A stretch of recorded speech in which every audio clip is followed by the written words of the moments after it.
An infant becomes the first to have 3 biological parents. Hello friends, what is up? My name is Charlotte and you have tuned in to IO. Do not forget to check out our other channel IO Trends for everything you need to know about the entertainment world. But if you want to just stick around, make sure you stay tuned to the end of the video where we reply to some of your comments. So I know what you're thinking. How can you have 3 biological parents? And why would anyone want their child to have 3 biological parents? DNA from 3 people might result in some weird genetic mutations, and this procedure does produce a baby that technically is a genetic mutation. This procedure was done using a method only legally approved in the UK. It's called the spindle nuclear transfer. It lets parents with genetic disorders have healthy babies who do not carry their diseases. Here's how it works. In the simplest terms possible, the nucleus of the donor egg was swapped out for the mother's nucleus. Then that egg with the substituted nucleus was fertilized with the dad's sperm. The procedure was performed by the new Hope Fertility Center from New York, but they went to Mexico to do it since this method is not allowed in the US. 5 embryos were created, but only 1 out of 5 ended up developing enough to be implanted into the mother. The mother of the baby carries the genes for Leigh's disease, and she's already lost 2 children to it. Leigh's disease is a rare inherited disorder that affects the central nervous system. In many cases, it turns out to be fatal. The mother Shaban and her husband Mahmoud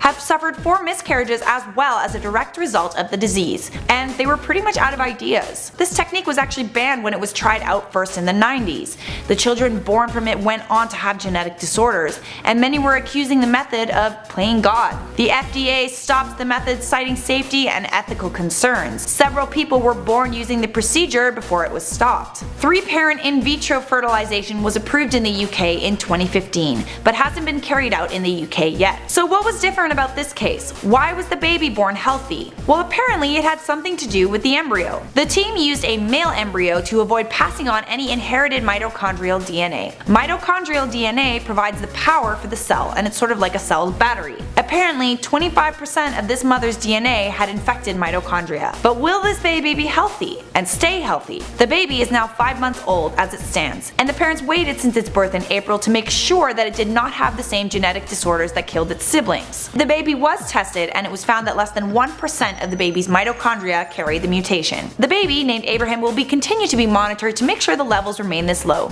but according to researchers, less than 1% is too low to cause any problems. This procedure is a huge advancement in genetic science, and should it be successful in the long term, it will help families from all over the world. Could it even mean the end of genetic diseases since they can't be passed on? According to the doctor who led the medical team from the new Hope Fertility Center, Dr. Zhang, it proves for the first time that genetic information from 3 people can avoid disease. We know reconstruction of human eggs can produce a healthy baby. So was this unethical? Maybe to some people, but according to Dr. Zhang, saving lives is the ethical thing to do, and this method does just that. Being forced to perform this procedure in Mexico rather than at home in the US raises questions like how skillful or how prepared were these doctors? Did they have everything they needed to perform this procedure safely? It actually puts the procedure at risk by not allowing it to be performed in the United States. However, since this baby was born and it's healthy, it's somewhat of an icebreaker, and the ethical debate can at least move forward.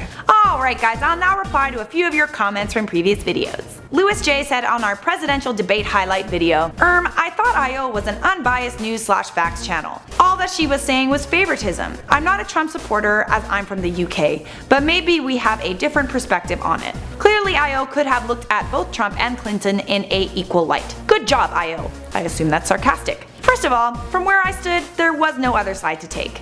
If you do not want to hear opinions from news outlets, watch the debate for yourself and form your own opinions. All news outlets are biased. And also, I implore you to find one single reputable news outlet that favored Trump in this debate. In case you were wondering, I was looking, and I couldn't find any. If you did, I would love it if you would post them down below. I'm very excited to read them. Next comment comes from Jordan Hitztaler, who said, what if humans are the most advanced life in the universe? What would that mean for the universe? I actually don't know, Jordan, but that's a really good question.